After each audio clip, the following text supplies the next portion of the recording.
Hello friends, welcome back to my channel stories hub. आज हम सुनेंगे रविंद्रनाथ टैगोर की कहानी पिंजर। चलिए अब कहानी सुनते हैं। जब मैं पढ़ाई की पुस्तकें समाप्त कर चुका तो मेरे पिता ने मुझे वैदिक सिखानी चाहिए। इस काम के लिए जगत के एक अनुभवी गुरु को नियुक्त कर दिया। मेरा नवीन गुरु केवल देसी वैदिक में ही चतुर न था, बल्कि डॉक्टरी भी जानता था। उसने मनुष्य के शरीर की बनावट समझाने के आशय से मेरे लिए एक मनुष्य का ढांचा अर्थात हड्डियों का पिंजर मंगवा दिया था, जो उस कमरे में रखा गया जहाँ मैं पढ़ता था। साधारण व्यक्ति जानते हैं कि मुर्दा विशेषता हड्डियों के पिंजर से कम आयु वाले बच्चों को जब वे अकेले हों कितना अधिक भय लगता है।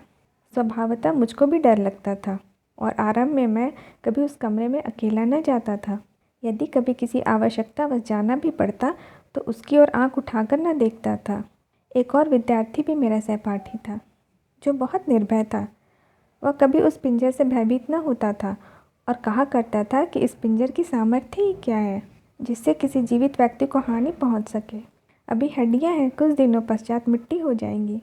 किंतु मैं इस विषय में उससे कभी सहमत न हुआ और सर्वदा यही कहता रहा। यह मैंने माना कि आत्मा इन हड्डियों से विलग हो गई है। तब भी जब तक यह विद्यमान है, वह समय असमय आकर अपने पुराने मकान को देख जाया करती है। मेरा यह विचार प्रकट में अनोखा या असंभव प्रतीत होता था। कभी किसी ने यह नहीं देखा होगा कि आत्मा फिर अपनी हड्डियों में वापस आई हो। किंतु यह एक अमर घटना है कि मेरा विचार सत्य था और सत्य निकला। कुछ दिन पहले की घटना है। एक रात को गृहस्थ आवश्यकताओं के कारण मुझे उस कमरे में सोना पड़ा। मेरे लिए एक नई बात थी, इसीलिए नींद न आई और मैं काफ़ी समय तक करवटें बदलता रहा, यहाँ तक कि समीप के गिरजाघर ने 12 बजाए। जो लैंप मेरे कमरे में प्रकाश दे रहा था वह मध्यम होकर धीरे धीरे बुझ गया। उस समय मुझे इस प्रकाश के संबंध में विचार आया कि क्षण भर पहले यह विद्यमान था, किंतु अब सर्वदा के लिए अंधेरे में परिवर्तित हो गया। संसार में मनुष्य के जीवन की भी यही दशा है, जो कभी दिन और कभी रात के अनंत में जा मिलता है। धीरे धीरे मेरे विचार पिंजर की ओर परिवर्तित होने आरंभ हुए। मैं हृदय में सोच रहा था कि भगवान जाने ये हड्डियाँ अपने जीवन में क्या कुछ न होंगी। सहसा मुझे ऐसा ज्ञात हुआ जैसे कोई अनोखी वस्तु मेरे पलंग के चारों ओर अंधेरे में फिर रही है। फिर लंबी सांसों की ध्वनि, जैसे कोई दुखित व्यक्ति सांस लेता है, मेरे कानों में आई और पाँवों की आहट भी सुनाई दी। मैंने सोचा यह मेरा भ्रम है और बुरे स्वप्नों के कारण काल्पनिक आवाज़ें आ रही हैं, किंतु पाँव की आहट फिर सुनाई दी। इस पर मैंने भ्रम निवारण हेतु उच्च स्वर से पूछा, कौन है? यह सुनकर वह अपरिचित शक्ल मेरे समीप आई और बोली, मैं हूँ। मैं अपने पिंजर को देखने आई हूँ। मैंने विचार किया कि मेरा कोई परिचित मुझसे हंसी कर रहा है, इसलिए मैंने कहा, यह कौन सा समय है पिंजर देखने का? वास्तव में तुम्हारा अभिप्राय क्या है? ध्वनि आई, मुझे असमय से क्या अभिप्राय? मेरी वस्तु है, मैं जिस समय चाहूँ उसे देख सकती हूँ। क्या तुम नहीं देख सकते वे मेरी पसलियाँ हैं जिनमें वर्षों से मेरा हृदय रहा है? मैं पूरे 26 वर्ष इस घोंसले में बंद रही जिसको अब तुम पिंजर कहते हो। यदि मैं अपने पुराने घर को देखने चली आई, इसमें तुम्हें क्या बाधा आई? मैं डर गया और आत्मा को टालने के लिए कहा, अच्छा तुम जाकर अपना पिंजर देख लो, मुझे नींद आती है, मैं सोता हूँ। मैंने हृदय में निश्चय कर लिया, जिस समय वह यहाँ से हटे मैं तुरंत भागकर बाहर चला जाऊँगा। किंतु वह टलने वाली आसामी न थी। कहने लगी, क्या तुम यहाँ अकेले सोते हो? अच्छा आओ कुछ बातें करें। उसका आग्रह मेरे लिए व्यर्थ की विपत्ति से कम न था। मृत्यु की रूपरेखा मेरी आंखों के सामने फिरने लगी, किंतु विवशता से उत्तर दिया, अच्छा तो बैठ जाओ और कोई मनोरंजक बात सुनाओ। आवाज़ आई, लो सुन लो। 25 वर्ष बीते, मैं भी तुम्हारी तरह एक मनुष्य थी और मनुष्यों में बैठकर बातचीत किया करती थी, किंतु अब शमशान के शून्य स्थान में फिरती रहती हूँ। आज मेरी इच्छा है कि फिर मैं एक लंबे समय के पश्चात मनुष्यों से बातें करूं। मैं प्रसन्न हूं कि तुमने मेरी बातें सुनने पर सहमति प्रकट की है। क्यों, तुम बातें सुनना चाहते हो या नहीं? यह कहकर वह आगे की ओर आई और मुझे मालूम हुआ कि कोई व्यक्ति मेरे पायती पर बैठ गया है। फिर इससे पूर्व कि मैं कोई शब्द मुख से निकालूं, उसने अपनी कथा सुनानी आरंभ कर दी। वह बोली, महाशय, जब मैं मनुष्य के रूप में थी तो केवल एक व्यक्ति से डरती थी और वह व्यक्ति मेरे लिए मानो मृत्यु का देवता था। वह था मेरा पति। जिस प्रकार कोई व्यक्ति मछली को कांटा लगाकर पानी से बाहर ले आया हो, वह व्यक्ति मुझको मेरे माता पिता के घर से बाहर ले आया था और मुझको वहाँ जाने न देता था। अच्छा था उसका काम जल्दी ही समाप्त हो गया, अर्थात विवाह के दूसरे महीने में ही वह संसार से चल बसा। मैंने लोगों को देखा देखी वैष्णव रीति से क्रियाक्रम किया, किंतु हृदय में बहुत प्रसन्न थी। एक कांटा निकल गया। अब मुझको अपने माता पिता से मिलने की आज्ञा मिल जाएगी और मैं अपनी पुरानी सहेलियों के साथ, जिनके साथ खेला करती थी, मिलूंगी। किंतु अभी मुझको मैके जाने की आज्ञा न मिली थी। मेरा ससुर घर आया और मेरा मुख ध्यान से देखकर अपने आप कहने लगा, मुझको इसके हाथ और पाँव के चिन्ह को देखने से मालूम होता है ये लड़की डायन है। अपने ससुर के वे शब्द मुझे अब तक याद हैं, वे मेरे कानों में गूंज रहे हैं। उसके कुछ दिनों के पश्चात मुझे अपने पिता के यहाँ जाने की आज्ञा मिल गई। पिता के घर जाने पर मुझे जो खुशी प्राप्त हुई वह वर्णन नहीं की जा सकती। मैं वहाँ प्रसन्नता से अपने यौवन के दिन व्यतीत करने लगी। मैंने उन दिनों अनेकों बार अपने विषय में कहते सुना कि मैं सुंदर युवती हूँ, परंतु तुम कहो तुम्हारी क्या सहमति है। मैंने उत्तर दिया, मैंने तुम्हें जीवित देखा नहीं है, मैं कैसे सम्मति दे सकता हूँ। जो कुछ तुमने कहा ठीक ही कहा होगा। वह बोली, मैं कैसे विश्वास दिलाऊं, इन दो गढ़ों में लज्जाशील दो नेत्र देखने वालों पर बिजलियाँ गिराते थे। खेद है कि तुम मेरी वास्तविक मुस्कान का अनुमान इन हड्डियों के खुले मुखड़े से नहीं लगा सकते। इन हड्डियों के चहु और जो सौंदर्य था, अब उनका नाम तक बाकी नहीं है। मेरे जीवन के क्षणों में कोई योग्य से योग्य डॉक्टर भी कल्पना न कर सकता था कि मेरी हड्डियाँ मानव शरीर की रूपरेखा के वर्णन में काम आएगी।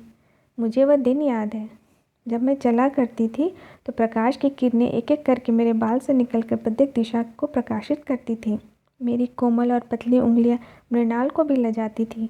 खेद है कि मेरे इस नग्न ढांचे ने तुम्हें मेरे सौंदर्य के विषय में सर्वथा झूठी सहमति निर्धारित करने का अवसर दिया। तुम मुझे यौवन के क्षणों में देखते तो आंखों से नींद उड़ जाती और वैदक का ज्ञान सौदा मस्तिष्क से अशुद्ध शब्द की भांति समाप्त हो जाता। उसने कहानी का तारतम्य प्रवाहित रखकर कहा, मेरे भाई ने निश्चय कर लिया था कि वह विवाह न करेगा और घर में मैं ही एक स्त्री थी। मैं संध्या समय अपने उद्यान में छाया वाले वृक्षों के नीचे बैठती तो सितारे मुझे घूरा करते थे और शीतल वायु जब मेरे समीप से गुजरती तो मेरे साथ अटखेलियाँ करती थी। मैं अपने सौंदर्य पर घमंड करती थी। अनेकों बार सोचा करती थी कि जिस धरती पर मेरा पाँव पड़ता है, यदि उसमें अनुभव करने की शक्ति होती तो प्रसन्नता से फूली न समाती। कभी कहती, संसार के संपूर्ण प्रेमी युवक घास के रूप में मेरे पैरों पर गिरे पड़े हैं। अब ये संपूर्ण विचार मुझको अनेक बार विफल करते हैं। क्या था और क्या हो गया। मेरे भाई का एक मित्र सतीश कुमार था, जिसने मेडिकल कॉलेज में डॉक्टरी का प्रमाण पत्र प्राप्त किया था। वह हमारा भी घरेलू डॉक्टर था। वैसे उसने मुझको देखा नहीं था, परंतु मैंने उसको एक दिन देख ही लिया था। मुझे यह कहने में भी संकोच नहीं कि उसकी सुंदरता ने मुझ पर विशेष प्रभाव डाला।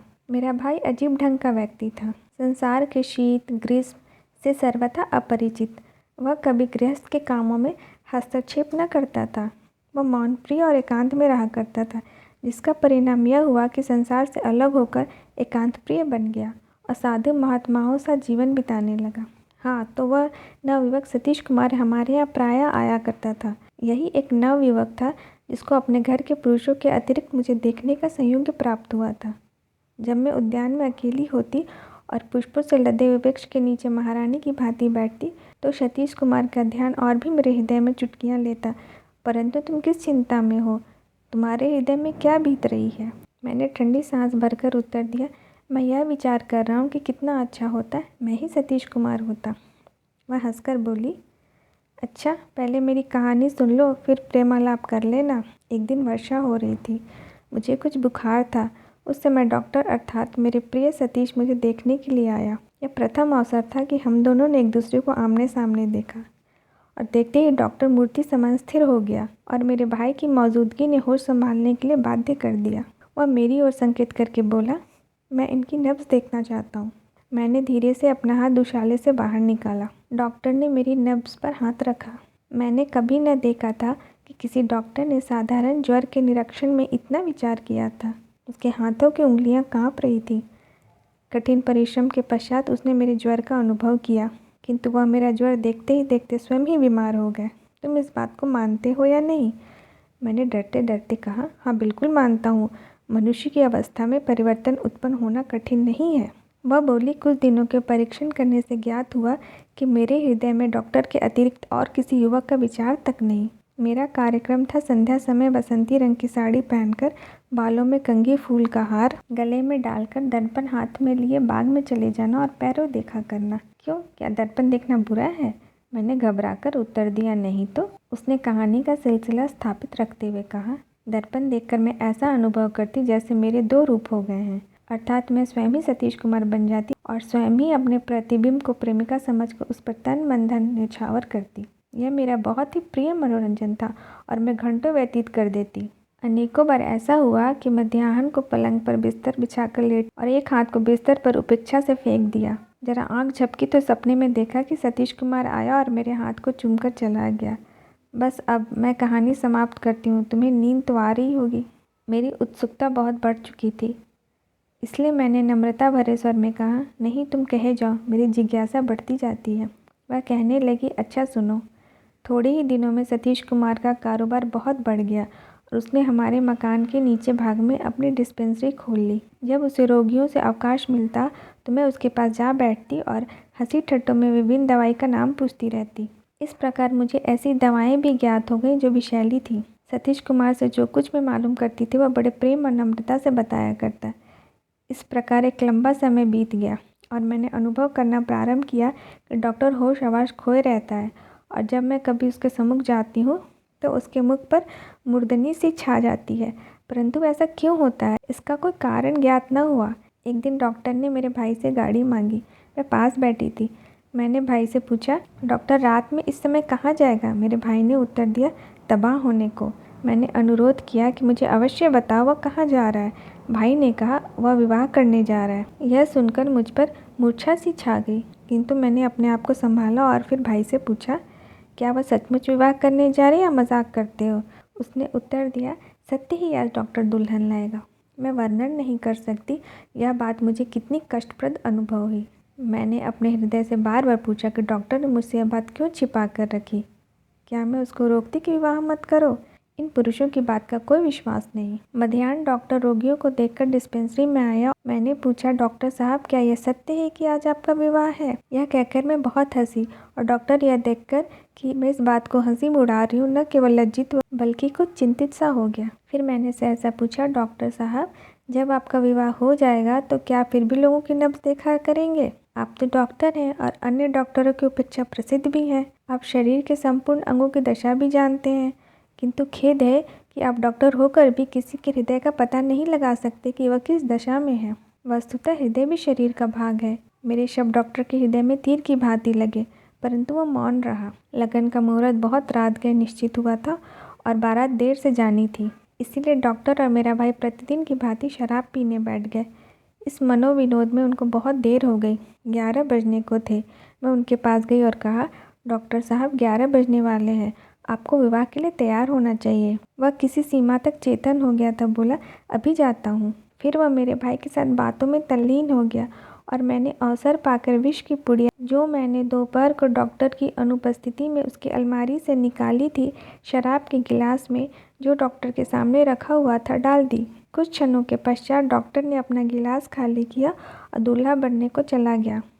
मेरा भाई भी उसके साथ चला गया। मैं अपने 2 मंजिले कमरे में गई और अपना नया बनारसी दुपट्टा ओढ़ा, मांग में सिंदूर भरी, सुहागन बनकर उद्यान में निकली जहाँ प्रतिदिन संध्या समय बैठा करती थी। उस समय चांदनी छिटकी हुई थी, वायु में कुछ सिहरन उत्पन्न हो गई थी और चमेली की सुगंध ने उद्यान को महका दिया था। मैंने पुड़िया की शेष दवा निकाली और मुंह में डालकर एक चुल्लू पानी पी लिया। थोड़ी देर में मेरे सिर में चक्कर आने लगा, आंखों में धुंधलापन छा गया।